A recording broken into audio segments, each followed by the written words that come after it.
Hey guys, welcome back to the channel. In this tech tutorial video, we're going to reveal to you how you can add a spoiler alert to tasks and milestones in your account on Freedcamp. So let us dive into the start by navigating to the given task. I will go with, let's say, this one here for the sake of this tutorial. Access the editing panel by clicking into this pencil icon. Now, you'll find a spoiler alert in the description box. So click into it here inside the task editing. And then guys, what you want to do is choose this option right here. Insert spoiler block. And this is going to allow you to insert a spoiler.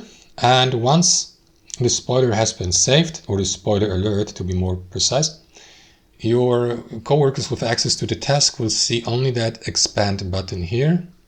And only if they click into it, they will be given access to the spoiler. So it works like a spoiler alert on online forums, right? So type in your text here, right?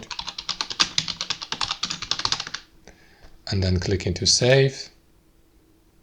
And as you can see, that's how a spoiler alert looks like. So no spoiler revealed unless your coworker on purpose clicks into it, right, to see the content of the spoiler. And that's how it works, guys. Thanks for watching. Hope you enjoyed it, got some value from it, and we'll see you next time on our channel.